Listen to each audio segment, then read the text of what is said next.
clouds over the dark night. She reached up to the sky of stars and caught the red-hot light of the North Star.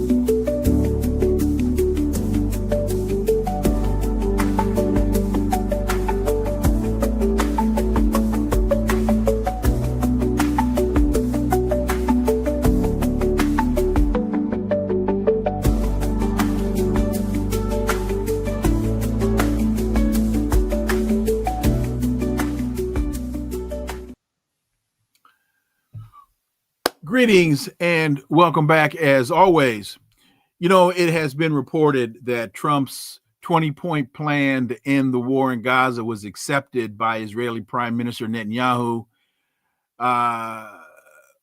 Where are we really going with these so-called negotiations in Egypt?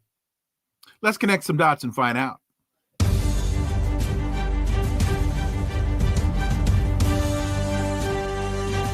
Connecting the Dots with Dr. Wilmer Leon, where the analysis of politics, culture, and history converge. Welcome to the Connecting the Dots podcast with Dr. Wilmer Leon, and I am Wilmer Leon. With each show, my guests and I provide insight and analysis into current events and the broader historical context in which most of these events take place.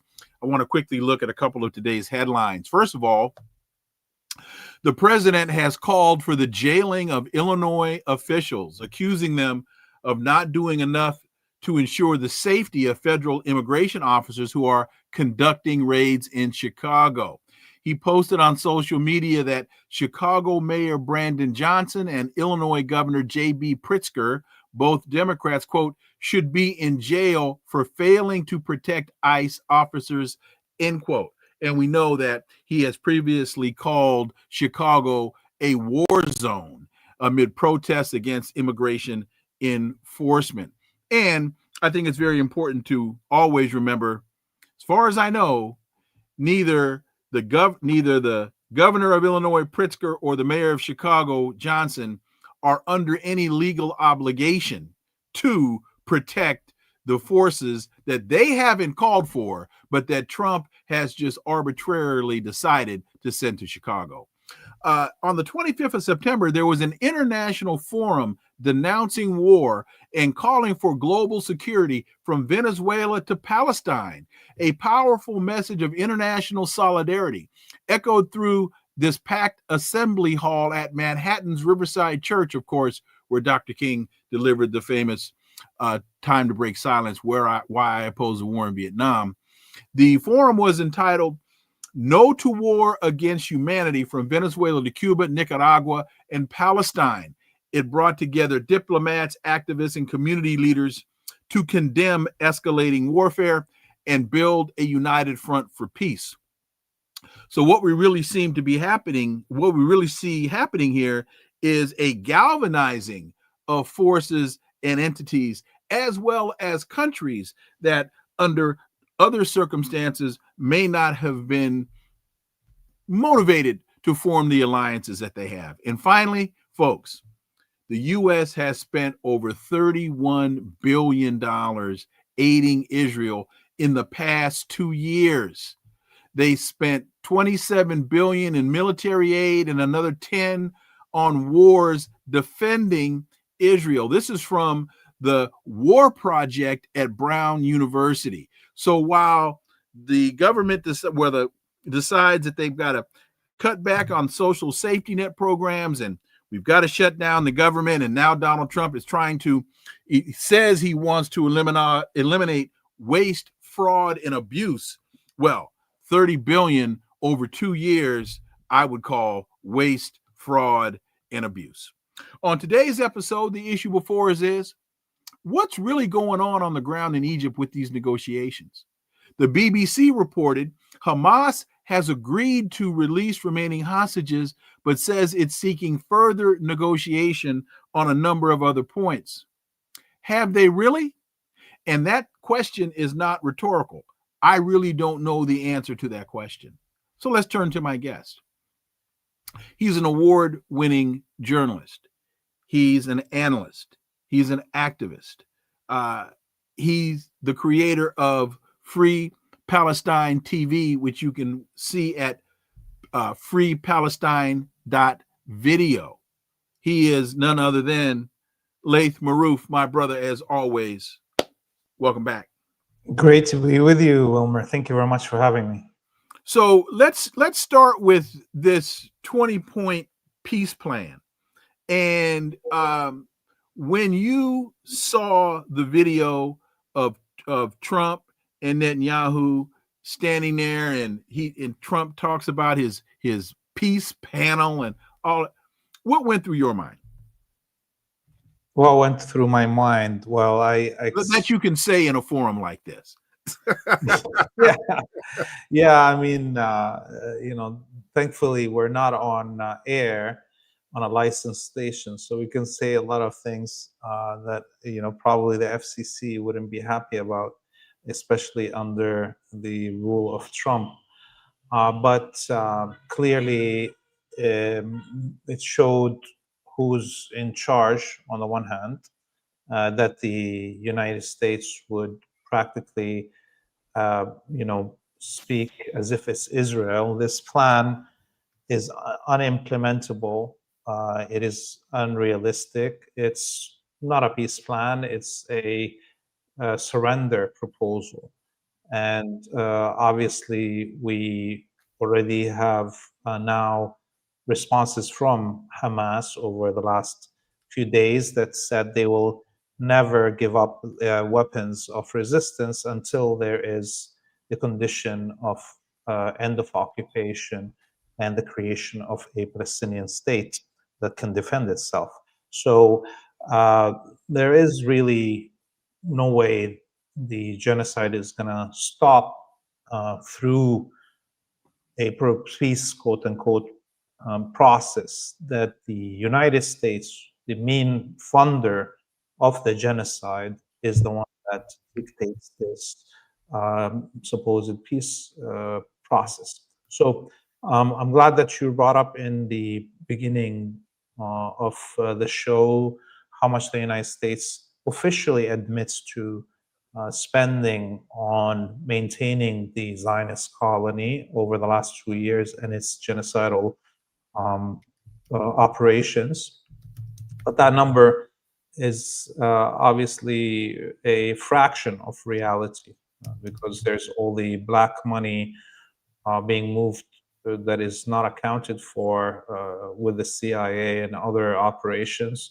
And of course, all the money that is coming from the Zionist communities in the West. Think about, for instance, the purchase of CBS and the appointment of Barry Wise as the head of the CBS, news agency.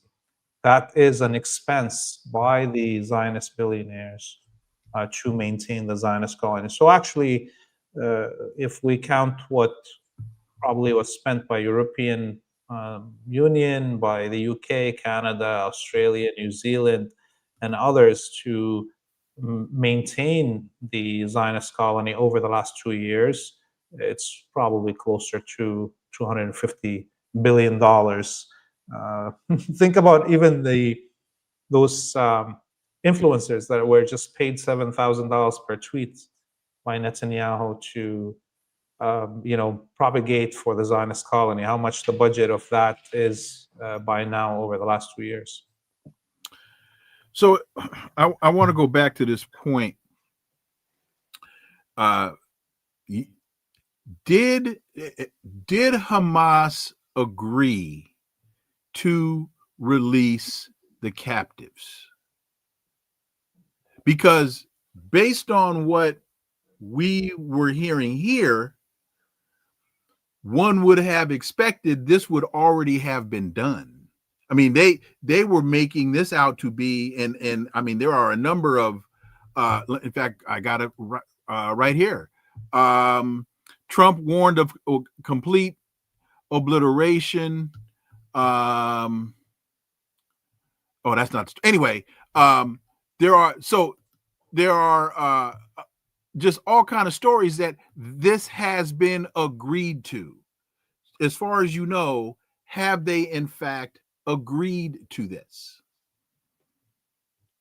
Look, Hamas has agreed to release the prisoners of war on October 8th, 2023, in exchange for the release of Palestinian prisoners of war. And so that is a position that they've agreed on. Okay. That was the whole point of capturing all these Zionist prisoners of war.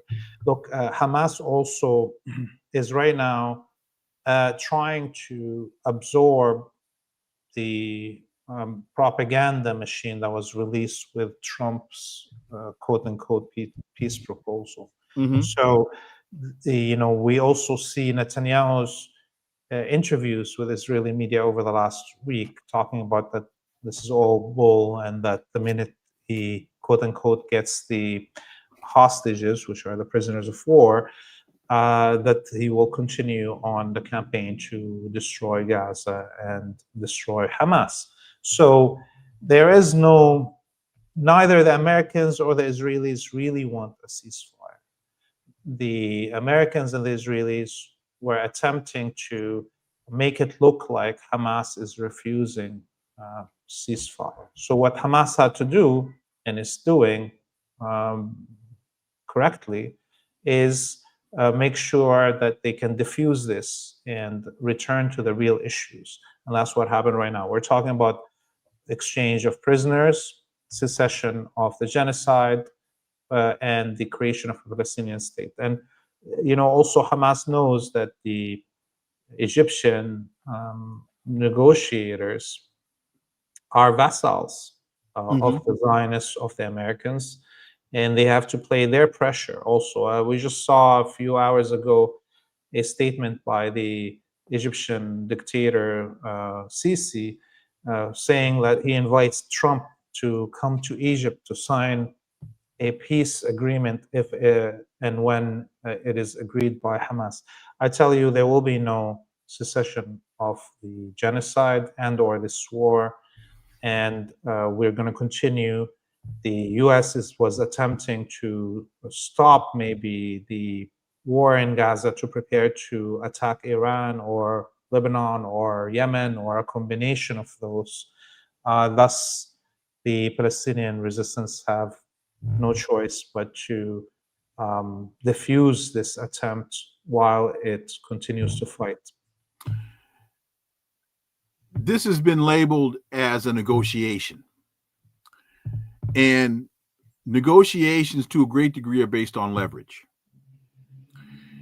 If Hamas releases the captives, from what I can discern, they then have relinquished a great deal of leverage. Not so much with Netanyahu, because we know he doesn't care about them, but with the families putting pressure on him, that does have some level of pressure.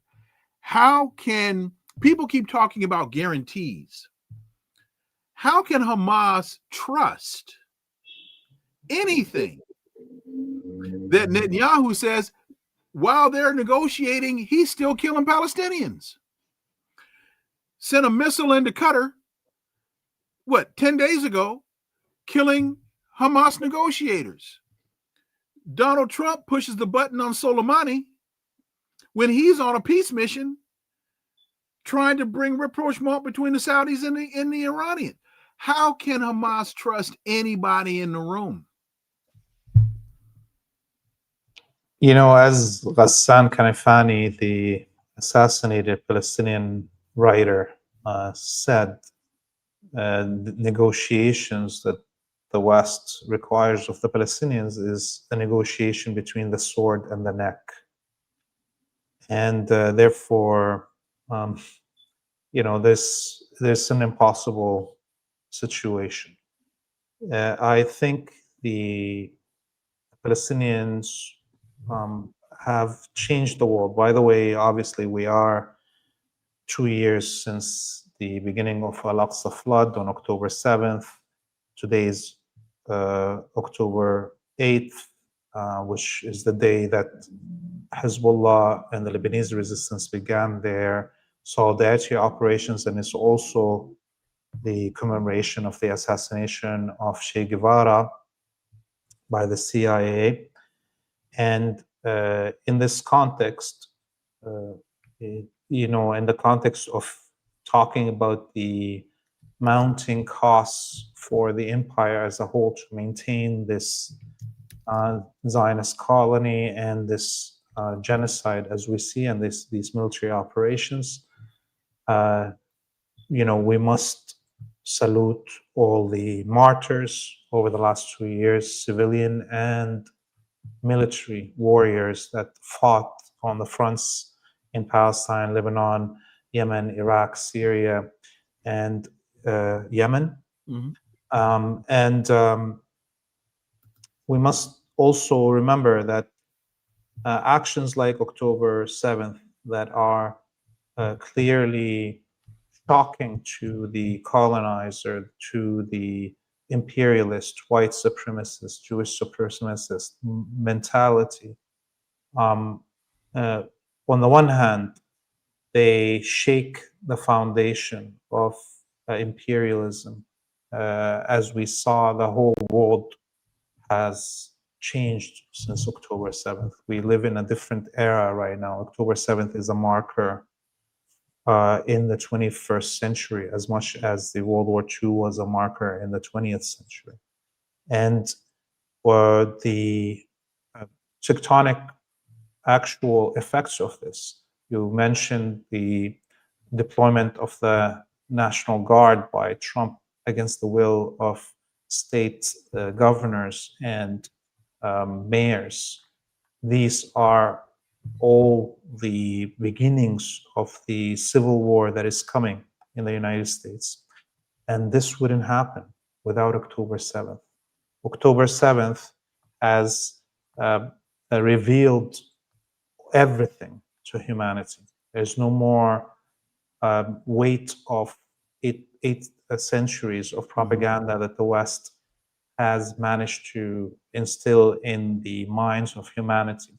That's gone. There's no more talk about democracy, human rights, women's rights, children's rights, international agencies, international law. All of that is gone now, and we are watching as the world hinges on the one hand the monstrous exhibit of power and force that dictators like Trump and Netanyahu, genocidal maniacs that govern the West, and on the other, the beautiful resistance that could be mounted from within an extermination camp like Gaza that can bring the whole empire to a standstill, can bring the whole empire to its knees, to have to put all its efforts, its financial, military, propaganda, intelligence efforts, all of it to fight these brave men and women in an extermination camp like Gaza, that is inspiring the whole world to stand up and do something for their own sake. This is the world that we live in, and that is only thanks to those who designed October 7th, enacted it on that glorious day with the limited resources in this extermination camp to be able to take over 12 Israeli bases and capture or kill the top 12 generals in the Israeli military, and to withstand the might of the most vicious empire humanity has known for 2 years under these conditions. Trump warned of, quote, complete obliteration, end quote, if Hamas insists on staying in power in Gaza. again, this is labeled as a negotiation, but what this really sounds to me is capitulation and surrender. That so again, the United States tries to hold itself out as being some neutral arbiter in this process, when in fact it's nothing like that at all. There's no balance here. There's no equity between parties. This is, again, when the so-called neutral arbiter says we will obliterate you if you don't sign on the bottom line. What kind of that's not a negotiation. Yeah. It's not a negotiation, and it's also a actual mark of weakness, because the empire used all its might already, save using a nuclear weapon. Okay. You'd think what the US needs to send troops on the ground in Gaza. It already has troops on the ground in Gaza. The Navy SEALs and special forces are already active, including the GHF, whatever aid points. They're all manned by special forces. They're manned, actually, some of them, by the fascist biker gangs in the United States and others that were brought into Gaza to man these GHF. So there's nothing that the West can do to defeat the Palestinian will to resist, and or Hamas as a component of that will to resist, save total obliteration of Gaza on one blow. It's 2 years now, and they haven't been able to enter Gaza City. It's the beginning of trying to enter Gaza City. And we've seen tens of thousands of Israeli and foreign special forces and mercenary forces, including Colombian, by the way, in the thousands, that have been killed in Gaza, and their numbers are not even announced. So Trump can bark as much as he wants. The truth is, the people of Gaza have more say to the outcome of this war and the future of this globe than this quizzling of an emperor that is at the end days of a dying empire. There's a great piece that was written back in 2002 by a Palestinian psychiatrist, Dr. Iyad Siraj. It was in Time magazine, Why We Blow Ourselves Up. And I want to say that this piece was the result of a young woman walking into a cafe and detonating an explosive device. And the fact that it was a woman at this particular time was a change in the dynamic in the minds of a lot of folks. Understanding that the Zionist colony wants to turn, and along with Donald Trump and Jared Kushner and others, wants to turn that space into the Riviera of the Middle East.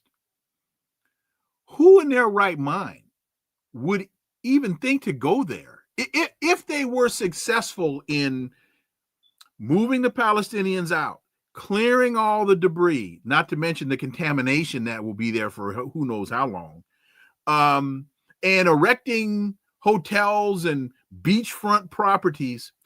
Who in their right mind would feel secure going into a space like that?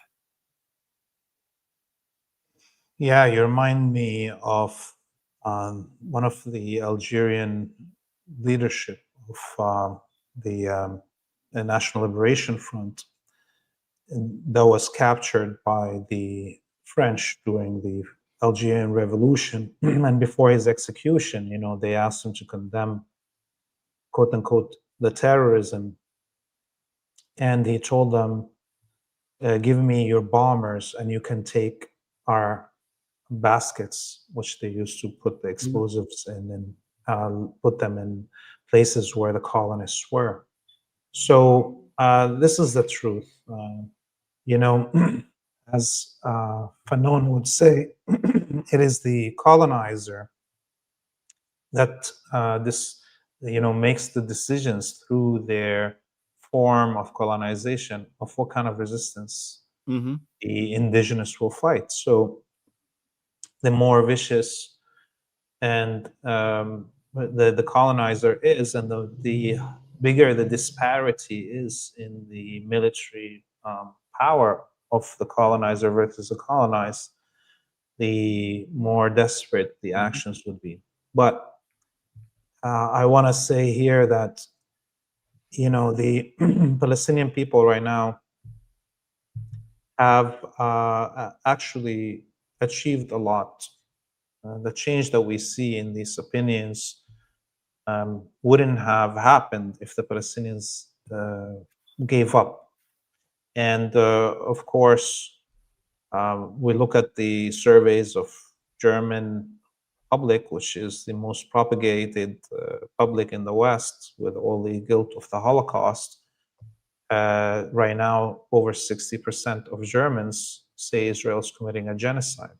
So we saw the surveys of American public. All of these things wouldn't have happened if the Palestinians gave up resistance. We know what kind of negotiator the Americans are. Like the truth is, the record is there. Hundreds of years of promises and treaties with indigenous nations in the United States that were broken. Hundreds of treaties with peoples in Africa, Latin America, and Asia. Nobody needs a history lesson to know that the Americans are not going to be a just negotiator. You use the word desperate, and I can't remember if this was in Dr. Siraj's piece or if he said this, because I interviewed him a couple of times on my radio show, but he made the point that most people in the West, when they see someone using their body as a weapon, when this lovely woman, and I can't remember her name, but I do remember seeing pictures of her, when she walked into this cafe and detonated the device, people in the West say, these people are crazy. And Dr. Siraj made the point, as a psychiatrist, he made the point, folks in the West don't understand the difference between insanity and desperation. And so I found it interesting that you used the word desperate. He said, when you will use your body, the most sacred thing that you possess, as a tool of resistance against oppression, you're not crazy, you're desperate. And that then becomes, I think Fanon talked about this as well, that then becomes an enemy that you cannot defeat.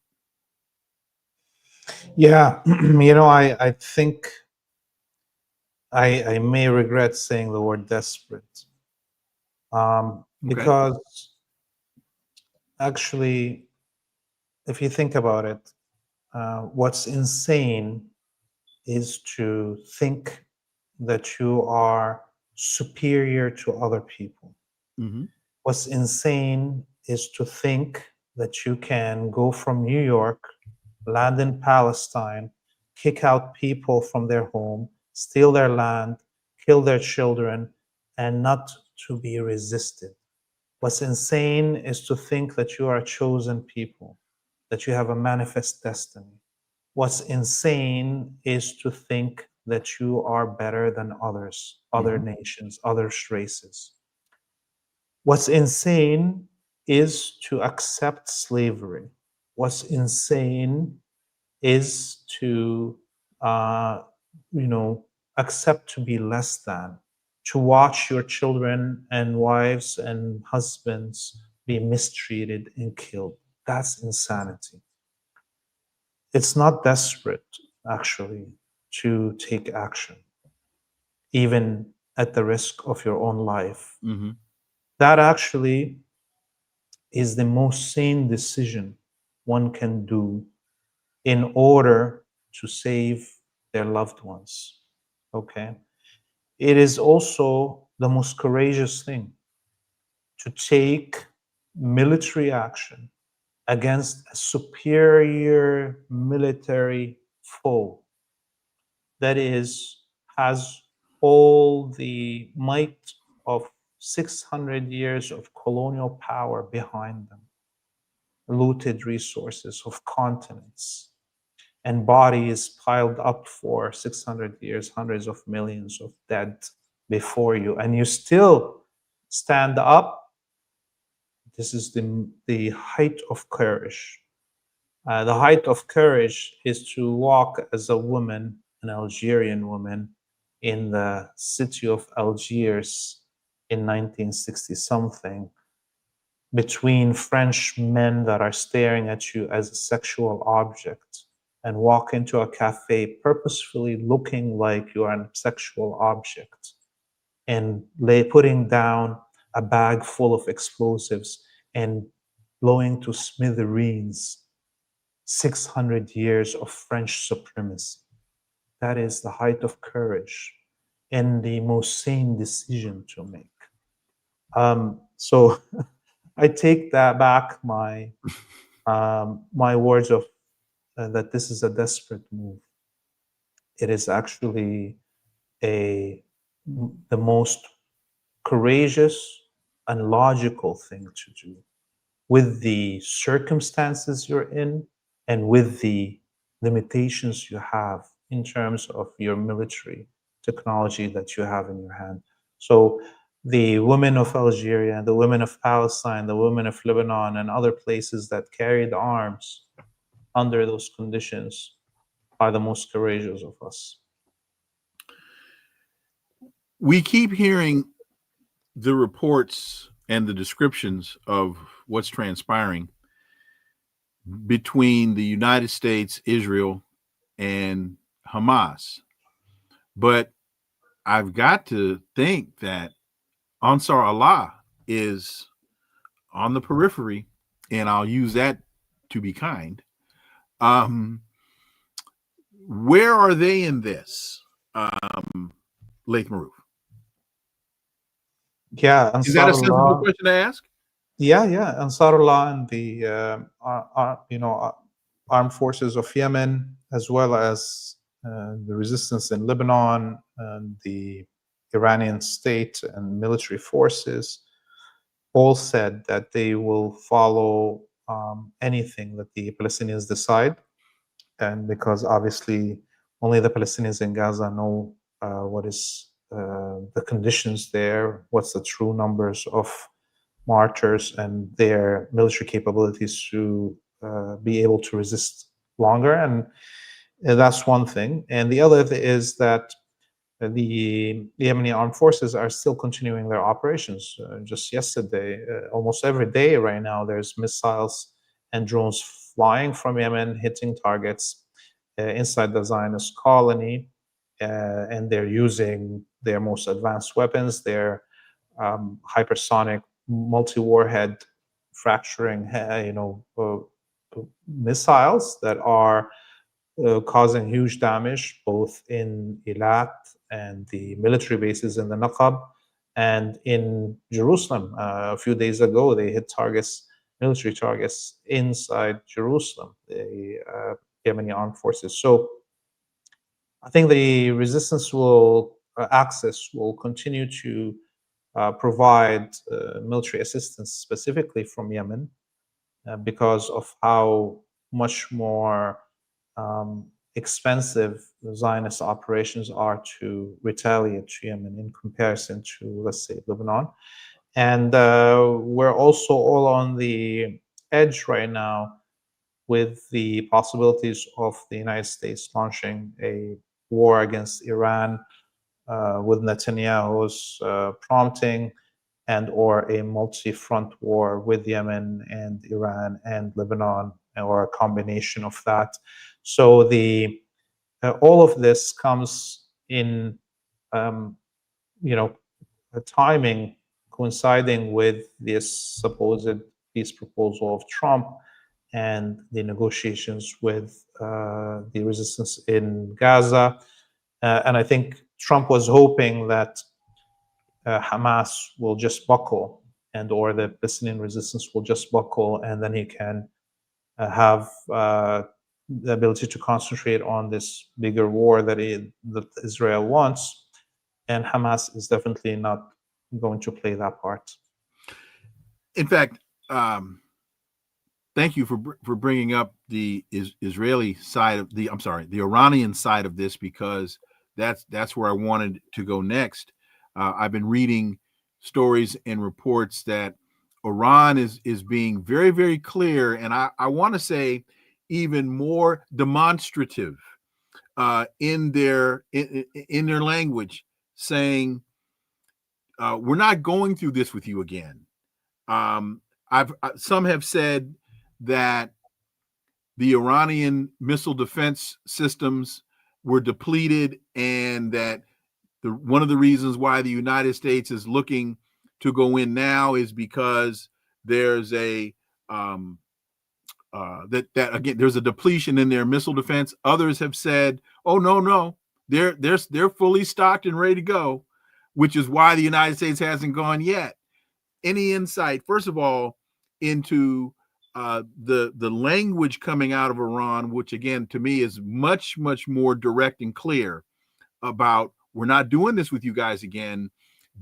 Try this one more time, and everybody loses. And this whole idea about depletion of air defense.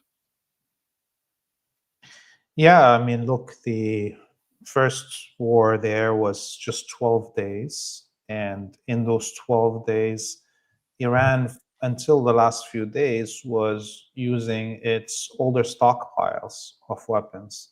And once it started using the hypersonic missiles, and eventually the fragmenting multi-warhead missiles, the Israeli and American air defenses in the whole region were depleted. We know that the United States used at least a quarter, this is what they admit, of their THAAD stockpiles to try to defend the Zionist colony during those 12 days. And according to the Israeli media, the vast majority of missiles that were intercepted, which were just a fraction of the missiles that Iran fired, I think over 70% of the interceptions came from the THAAD and American SAM-3 and SAM-9S, SM-3S missiles that are stationed in the Zionist colony, and that basically the Israeli technologies, Davis Sling, Arrow 1, 2, 3, all of them failed. That's one thing. So the other thing is that we saw over the last few days and weeks multiple images of new technologies being tested by Iran, new missiles, people filming these missiles going into the upper atmospheres and so forth over Tehran and other places. And Iran has been shoring up all its air defenses. Over the last few weeks, we saw multiple flights from both China and Russia bringing weapons. We don't know what they are, those weapons. And there was a lot of successes that Iran, of its own indigenous air defenses, that are now increased deployment of those air defenses are happening, especially in the eastern provinces and the western provinces and northwestern provinces of Iran, where most of the attacks that Iran suffered came through the airspace of Iraq, Turkey, and Azerbaijan. And the air defenses, for the most part, did a good job, except in the first wave of attacks, when those attacks came with drones stationed inside Iran with collaborators that have used the same technologies in the attacks on Russia that we saw with those drones that were smuggled into Russian territory. So now there is a stronger, I think, base of defense that Iran has put in. There was thousands of agents and spies that were captured, and a lot of the bases where these drones were manufactured and fired or controlled from were discovered by the Iranian intelligence. We'll see how the next round happens. But clearly the United States will have to be directly involved from the beginning to make any difference in the strategic outcome of such a war. Final question for you, because I know for you it has been an incredibly long day, and I greatly appreciate you being so generous with your time as you always are. I mentioned in the top that there was this international forum denouncing war, calling for global solidarity from Venezuela to Palestine. It took place on the 25th of September in New York at the Riverside Church. There is also a story. Colombian President Petro has called on Trump to have the U.S. Army join the Colombian one to liberate Palestine. So there's this tremendous outcry and consolidation of interests against the Zionist state and the United States involvement in it. And I don't think enough people really understand, because particularly in the West, we're incredible. If we don't make concerted efforts to seek alternative sources, they're not getting accurate information in terms of what's going on in the world. I mean, the protests that are going on in London and the protests that are going on in Italy, the world has turned. Laith Marouf. Yeah, the world has turned, and in comparison, I think, look, obviously the last time we saw these huge human coming together in the 60s and 70s against colonialism, against racism and supremacy, and fighting for Black and Indigenous rights and so forth. At that time, we had greats leading, like Jamal Abdel Nasser and Nkrumah, and we had Lumumba still alive and fighting, and we had Sukarno in Indonesia, and we had the Soviet Union and an emerging China. You know, we remember the arrival of Castro in the Bronx, and you know, so with Malcolm X. Can we compare that to today? Can Petro Gustavo of Colombia, who doesn't have control of his own army and cannot defend Venezuela from a coming American attack, and in fact doesn't even say anything against it, can he replace the beauty of Abdel Nasser, you know, Lumumba and Sukarno? Are we living that?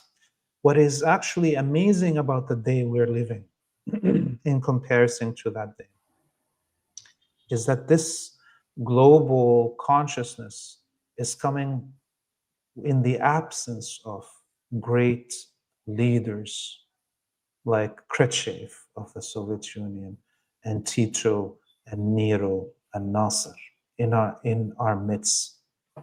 We have I cannot compare Petro and or Erdogan. Oh my God, can you imagine putting Erdogan in the same category as the greats of that time that pushed, by the way, for an international force to save Congo and Lumumba from assassination by the Belgian occupation forces, and that was also the biggest mistake that Nasser and Nero and Tito and all of them did, was to vote for a UN force to come into the Congo to stop the invasion by the Belgian occupation coming back. Because that UN force is the one that allowed the Belgian special forces to walk into the palace and take Lumumba, assassinate him, and dump him in an acid bath. You see, we cannot think in ways right now that are detached from history. This is an important moment for social liberation movements in the West, specifically the audience that we're speaking to right now. Not to get distracted by, number one, flashlights, neon lights, like speeches by Gustav Petro, about Colombia and an international force, which cannot happen. And in the best case scenario is what happened in Haiti right now with the occupation by Brazilian and other forces that are participating in the destruction of Haiti and enslavement of the Haitian people, and or what happened in Congo with the UN force that is still occupying.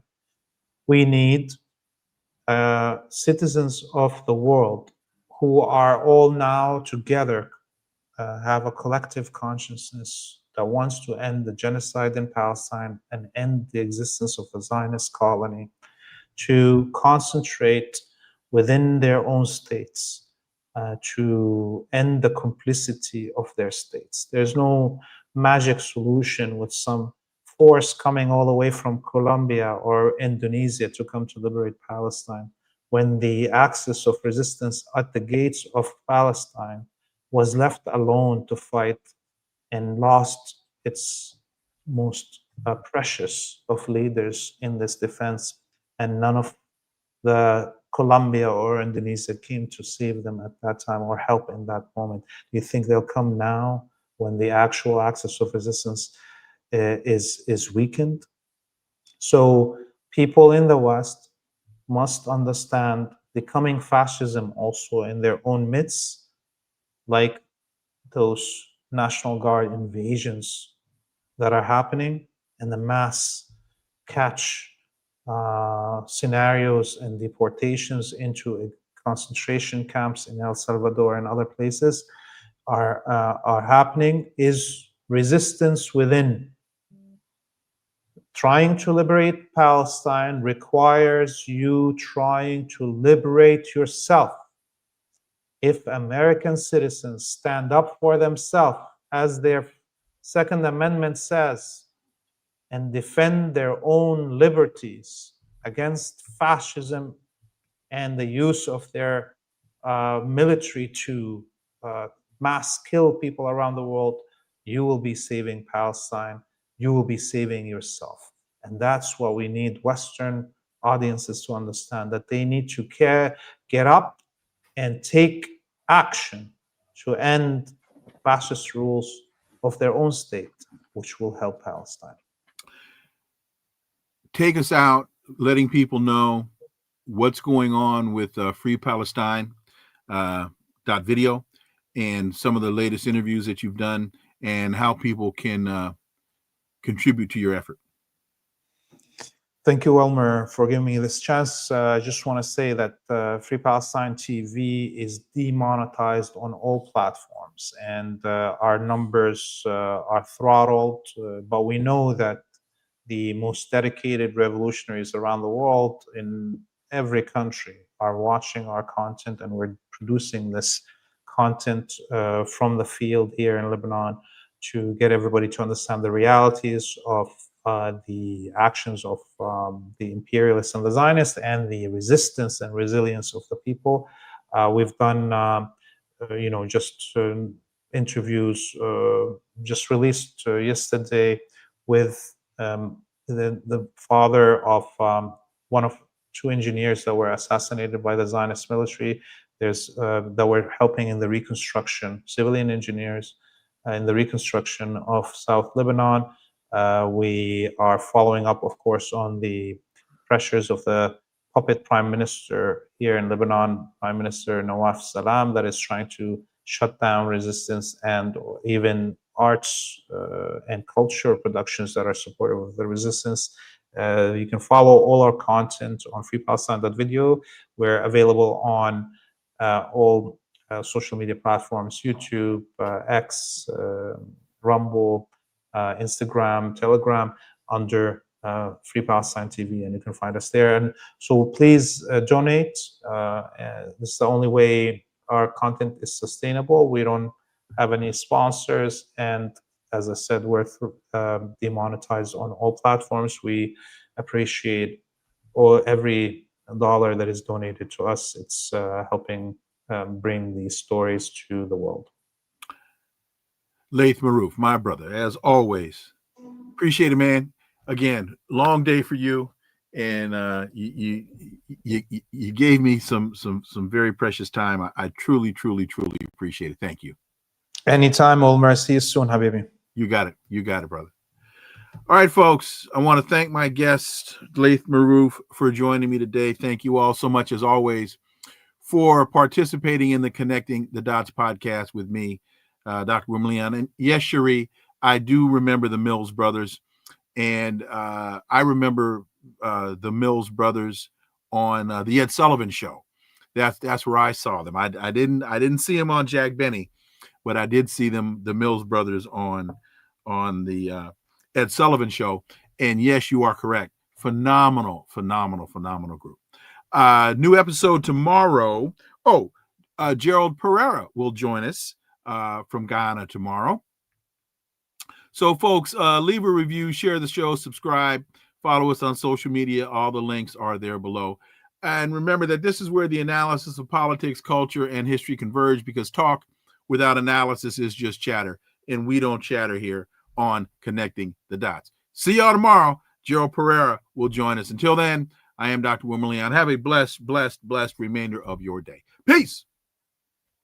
I'm out.